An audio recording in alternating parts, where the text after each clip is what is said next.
Met Promotion organiseert Kitty Kotti Boatface. Zondag 29 juni 2025. Vaar en swing mee. Opstaptijd 3:30 's middags. Afvaart 4 uur. Terug 9 uur 's avonds. Toegangsprijs €50. Aan boord €55. Line-up Sabaku, Corona Band en DJ Roy C.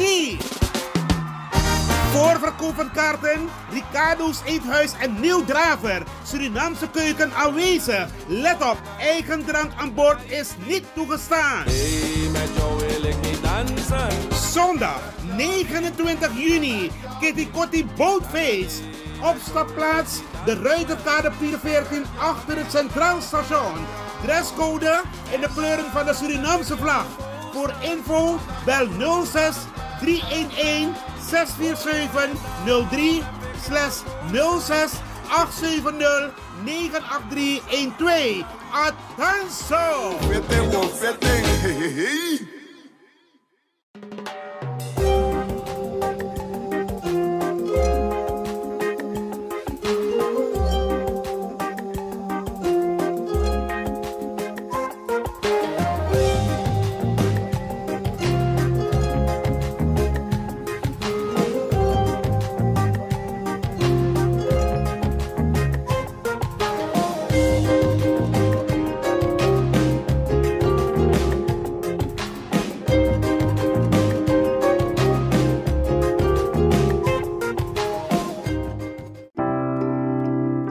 Zorgen moet je doen, niet maken.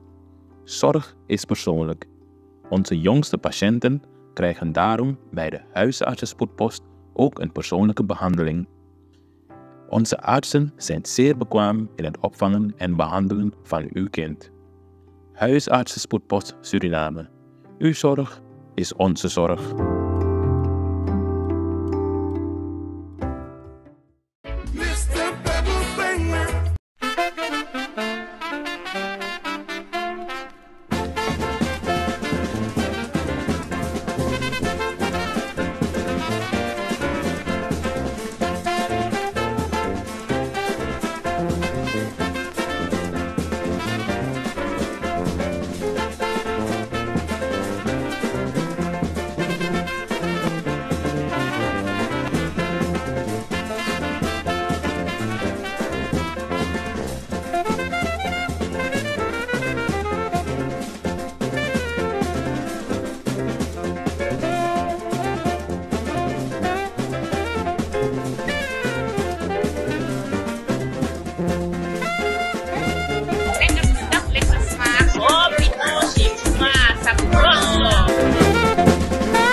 Met betrekking tot de gezondheidszorg. Nou, ik denk dat ik het vaker heb gezegd. Dat wij in de afgelopen 5 jaren ons uiterste best hebben gedaan om ons uiterste best gedaan hebben om de zorg in goede banen te leiden en op de goede rails te krijgen. Je moet niet vergeten dat wij in 2020 een zorgstelsel hebben overgenomen die haperde van alle kanten. Alhoewel het misschien niet zo ernstig leek als we de cijfers bekijken. Maar ook de klachten toen der tijd. Ik zag nog wat fragmenten uit DNA van 2018, 19. Hoe men ook deze zaken van de zorg besprak. Waarbij er tal van problemen bestonden. Dus als de perceptie bestaat dat de zorg in 2020 één was die op alle fronten zeg maar positief was, dan moeten we even goed teruggaan en kijken naar de beelden. De zorg is al vanaf 2017, 18 in grote problemen. En we kennen de vele berichten, we kennen de vele oproepen die toen ook al gedaan werden, dat de basiszorg in gevaar is. De devaluatie en de inflatie daar behoorlijke impact had op die zorg. ziekenhuizen hadden verouderde tarieven van 2014. Dus u moet één ding goed meenemen. De zorg is overgenomen ten tijde van de COVID-pandemie, ten tijde van een economische crisis. En wij hebben, te midden van al deze crisis, hebben wij de zorg redelijk goed in het gareel kunnen houden. Welke uiteraard niet heeft, we zijn er niet zonder kleerscheuren afgekomen. Er zijn behoorlijk wat momenten geweest, zeker op bepaalde issues, waar er toch wel behoorlijke uitdagingen waren. Ik neem maar een aantal hoge rekeningen die wij ineens moesten betalen. Neem de nierdialyse, neem Farm Impacts Lab betalingen, BGVS. Bij BGVS was de medicamentendekking in 2020 minder dan 50%. Dat betekent dat 50% van de medicijnen niet op voorraad waren. Toch? Maar goed, ik probeer over de afgelopen 5 jaar aan te geven dat er een beheersen van de crisis stond prioriteit. Beheersen van de COVID-crisis was prioriteit. We moesten die samenleving beschermen. We hebben dat ook gedaan met alle goede voornemens. Hebben wij ook behoorlijk wat stappen gemaakt richting het beheersen van de crisis. We hebben in 2022 officieel de crisis gedag gezegd. En zijn wij overgegaan tot het beheersen van de andere crisis binnen de zorg. We praten over het medicamentenvraagstuk, de protocollen, we praten over ziekenhuistarieven, verschillende tarieven van dienstverleners. En ik moet u zeggen, al bij al, maar ook zijn we gestart toen met het voorbereiden van een aantal projecten die nu worden opgeleverd. Toch? Dus ik moet al bij al zeggen dat het niet makkelijk is geweest dat je met de begroting die je hebt achteruit en vooruit moet financieren. Dat was de situatie bij de gezondheidszorg. Dus voor nu kan ik aangeven, we zitten per 1 januari bijvoorbeeld op goede tarieven voor de zorg. We zitten met de uitvoering van een aantal cruciale projecten binnen de zorg. Aanstaande maandag, dat is op 10 maart, openen we in het AZP 3 nieuwe afdelingen. Dat is de niersteenvergruiser, de dotterkamer, de oncologie-unit. En we overhandigen ook cardiologisch apparatuur aan de afdeling cardiologie. Dus we zitten, voor dat betreft hebben we ook een tijdlijn uitgezet. Er zijn nog zeker een 15 tot 20 momenten. Dus zeker 15 tot 20 momenten vanaf nu tot 25 mei. Waar er een project zal worden opgeleverd binnen de gezondheidszorg.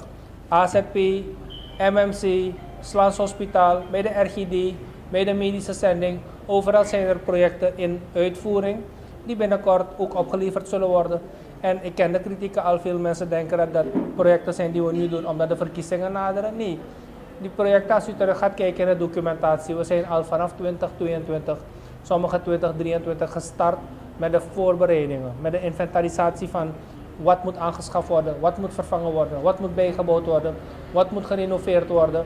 En zo zijn we dus in die uitvoering geweest van projecten. Dus de samenleving mag rekenen erop dat in de komende periode er behoorlijk wat vooruitgang zal te merken zal zijn met projecten in de gezondheidszorg. Dus al bij al ben ik niet helemaal tevreden, maar wel tevreden dat we de zorg, uitgaande van wat we hebben overgenomen, en je geen assertief beleid had gevoerd, of zeg maar je had geen beleid gevoerd om de prioriteiten eerst af te handelen, hadden we de zorg niet kunnen redden. Dus we hebben nu wel een situatie. Ik heb vanmorgen nog een onderzoeker ontvangen uit Utrecht, Nederland. Dat is een professor die hier in AZP en andere ziekenhuizen onderzoek doet naar duurzaamheid. En die onderzoeker zegt me, waarschijnlijk doen jullie het beter als het gaat om het gebruik van verbruiksartikelen. In Nederland verspillen we enorm veel, omdat er veel geld in de zorg is. Wij hebben hier een budget waarbij de behandelaren, verpleegkundigen, doktoren allemaal ook rekening houden ermee dat wij het moeten doen voorlopig met de middelen die wij hebben. En natuurlijk wordt er een basis gelegd voor die toekomst van Suriname, want we weten dat het geld eraan zit te komen. We weten dat wij veel meer geld zullen hebben straks, maar we gaan deze fase moeten overbruggen. Maar toch, zeg ik, uitgaande van die situatie, maandelijks 200 tot 300 miljoen SRD via SZF, welke betaald wordt aan de zorg. Veel mensen denken dat er niets wordt betaald. Ik hoor mensen zeggen, uw BASO-kaart is niets waard.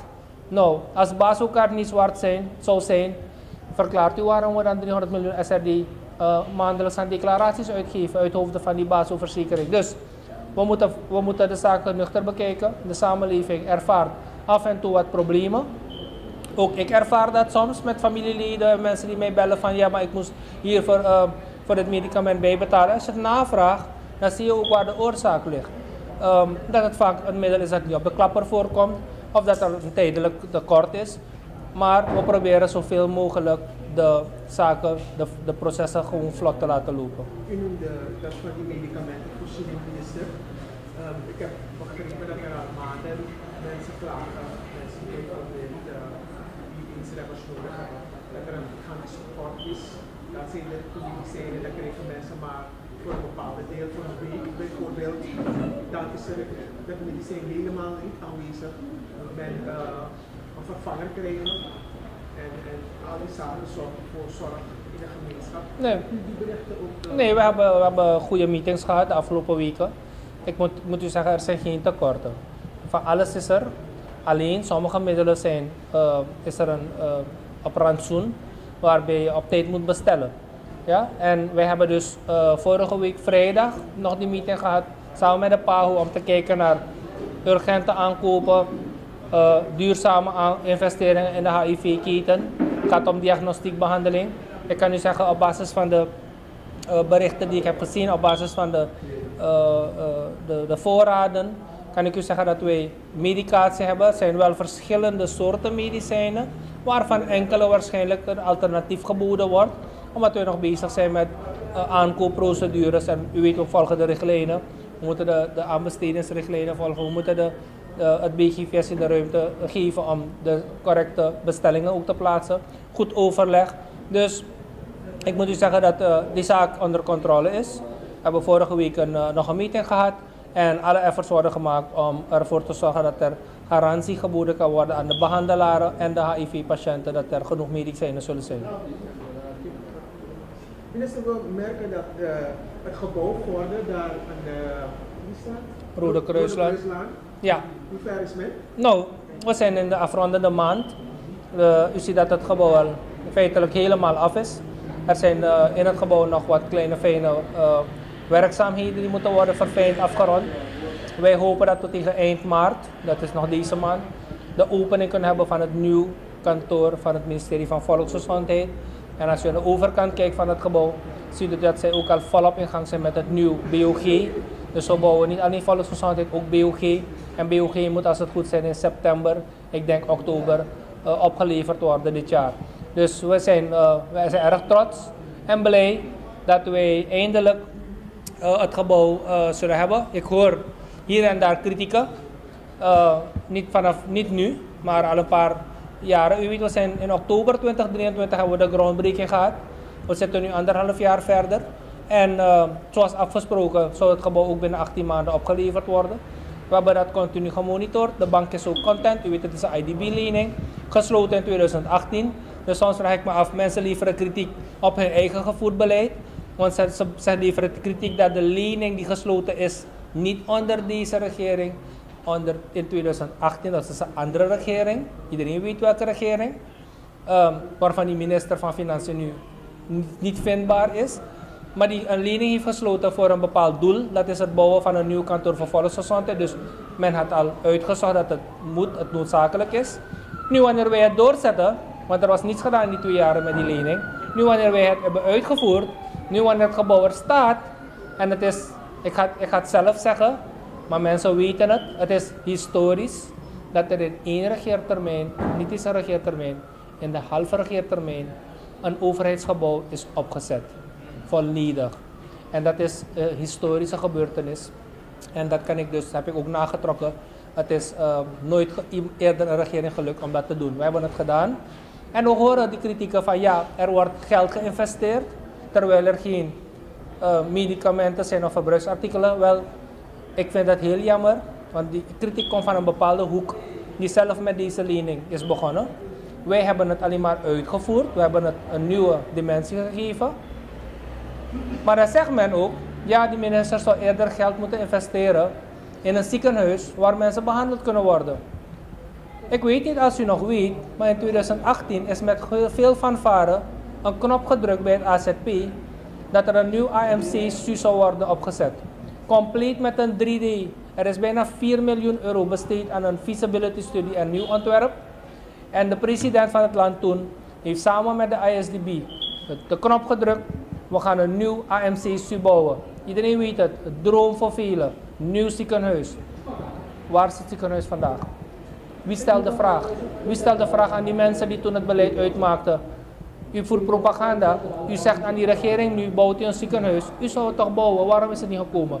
Wel dat ziekenhuis komt. Omdat wij nu met diezelfde financierder, die de stekker toen heeft uitgetrokken, vanwege allerlei onregelmatigheden die geconstateerd werden in dat project, heeft men toen de stekker eruit getrokken. Het project is helemaal verdwenen.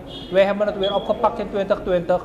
En ik kan u zeggen, we hopen nog in mei 2025 die goedkeuring voor die financiering te krijgen, zodat de bouw van start kan gaan voor het nieuw academisch ziekenhuis Paramaribo op dezelfde locatie. Dus we moeten niet die vraag stellen waarom die regering nu geen ziekenhuis bouwt, maar eerder een kantoor. Men moet die tegenvraag stellen aan zichzelf. Waarom is het toen misgegaan? En welke verklaring hebt u voor het kiezersvolk die straks een bewuste keus moet gaan maken? Moet ik weer op deze mensen stemmen?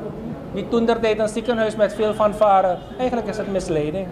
Maar ik zal het maar niet zo noemen. Er is iets misgegaan, laten zij het verklaren. Wij weten wel wat er misgegaan is en waarom de stekker toen uitgetrokken is door ISDB. Het is een kunst om diezelfde ISDB weer aan tafel te krijgen. Om te praten over hetzelfde project met een nieuwe dimensie. En ik mag u zeggen, het vertrouwen welke weg was, is volledig weer in die regering aanwezig vanuit de financierder, de mogelijke financierder. Want in mei hopen we van diezelfde financierder die agreement te tekenen voor de financiering van de bouw van het nieuw academisch ziekenhuis. Welke bouw overigens 4 tot 5 jaar zal duren. Maar wel dat het ziekenhuis komt te staan. Dus dat is een onloze belofte. Dit is een keiharde toezegging die ik als minister kan doen. Er wordt de opmerking gemaakt over, de regering heeft dat van het streekziekenhuis Wanica laten liggen, maar nu dat ervoor kiest een particulier ziekenhuis. Nee, dat is een totale vergelijking die totaal niet opgaat. Een Wanica ziekenhuis is een regionaal ziekenhuis Wanica. Die is opgezet uit een schenking van China. Er was totaal geen plan. Laten de mensen die het hebben opgezet ons nog komen overtuigen dat er een plan was. Waar was het plan? Waarvoor zou het eigenlijk dienen? Welke specialismen, welke afdelingen zou je daar hebben? Ik hoor nu mensen zeggen, ja, als wij komen gaan wij het helemaal institutionaliseren. Er is totaal geen plan aangetroffen hoe dat ziekenhuis zou worden ingericht. Meneer Groenewoud, als er niet eens een wateraansluiting was aan het ziekenhuis en stroom met generator via generatoren werd geleverd, welk plan had men? Zou men het op die manier doen?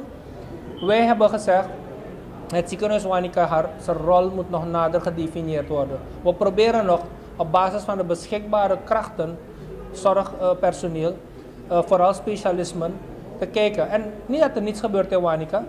U mag zelf een keer op bezoek brengen. Er zijn diverse disciplines al ontwikkeld. Voornamelijk polyklinische activiteiten, maar ook opnamemogelijkheden. Er is een spoedpost, er is een apotheek, er is een laboratorium die functioneert. Men doet overkomen alsof er in het Wanica ziekenhuis niets gebeurt. Ik weet ervan, omdat ik wekelijks met de directie in contact ben. Wij zijn continu bezig op basis van de beschikbaarheid. Want je kan een toezegging doen, ga een ziekenhuis binnen een maand operationeel maken. Maar als je nu de specialist niet hebt die daar werkt, hoe ga je dat doen? Dus Wanica ziekenhuis heeft zijn eigen doelstelling. Het is een overheidsstichting. Het particulier ziekenhuis, daar heb ik ook een toelichting op gegeven. Dat is gedaan door een aanvraag is gedaan door een particuliere groep, een groep investeerders, die een particulier ziekenhuis willen operationaliseren. En daartegen is er geen enkel bezwaar. Mensen moeten dit niet als een concurrentie zien of alsof zaken onbetaalbaar gaan worden. Integendeel, zullen we kijken, het is een bekende keten uit India met meer dan 75 ziekenhuizen, die mogelijk ook moderne, complexe, hoog innovatieve zorg kan brengen naar Suriname.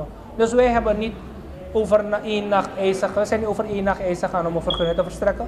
De investeerders hebben zelf een feasibility studie gedaan.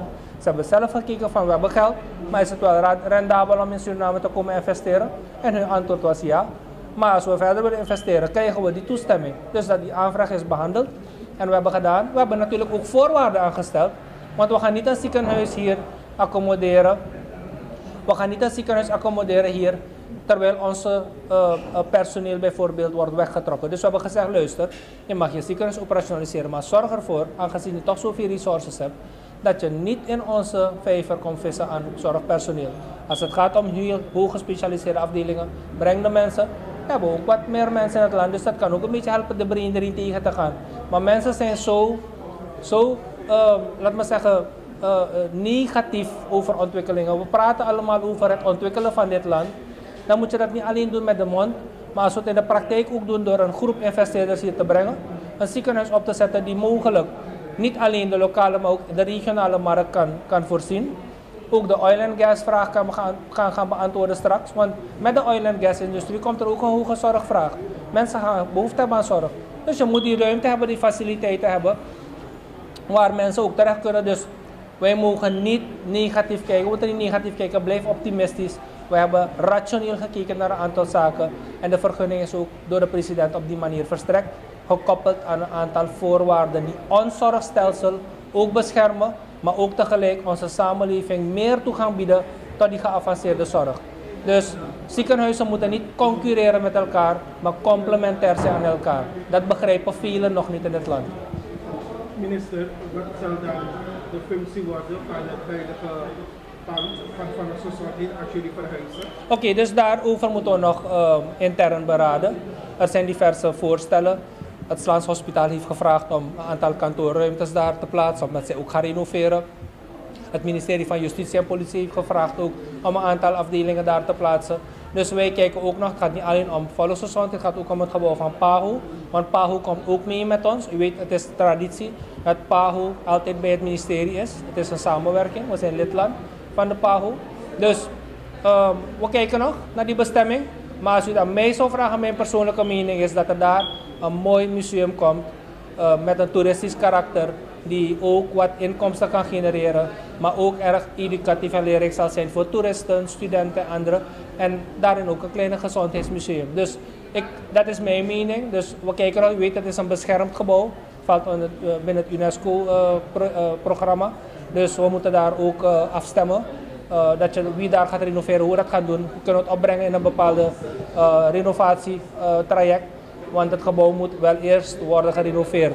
Maar met die bestemming, daar zal de regering een besluit over moeten nemen wat het precies wordt. We hebben geluisterd naar de ondervoorzitter van de VHP, de heer Assis Margayadien, die in een interview heeft aangegeven dat slechts twee ministers hun namen zullen prijken op de DNA-kandidatenlijsten. U heeft er geen ambities meer voor. 16 maart is het partijcongres. Dus ik zal u adviseren om te wachten tot 16 maart. Ambities of geen ambities. Iedereen mag ambities hebben. Het ligt aan de partij om te besluiten wie op de lijst komt. Op dit moment ben ik niet in die positie om aan te geven als ik wel of niet op een lijst voorkom. We wachten op 16 maart. Maar nogmaals, ik zal altijd mijn land blijven dienen. Op welke manier dat ook. Zij het in mijn origineel beroep als arts of hoe dat ook. Ik zal altijd mijn land blijven dienen met het hart op de juiste plek. Dank u wel. Ja. Ben jij een gedupeerde van de toeslagenaffaire, ouder, kind of ex-partner? Ga dan naar stichtingherstel.nl. Herstel met dubbel L. Met Stichting Herstel kom je er wel.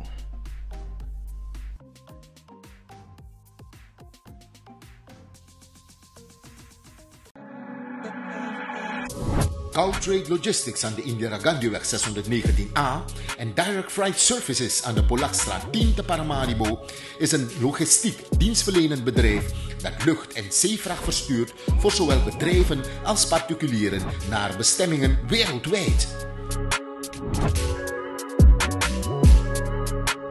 We zijn langer dan 10 jaar actief op de expediteursmarkt in Nederland en we zijn een vertrouwd adres binnen de gemeenschap. We kunnen van alles voor u verzenden, zoals geschenkpakketten, auto's, fietsen, handelszendingen en containers.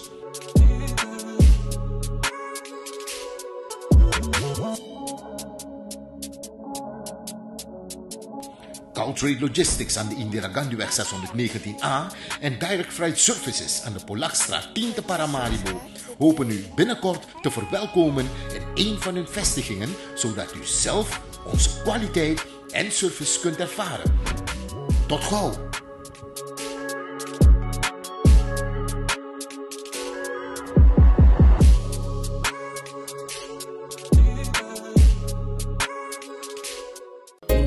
not loop, dan bribi nu schreefie. Una de wedstrijd na man. Vaderland, jullie namen is je vaderland.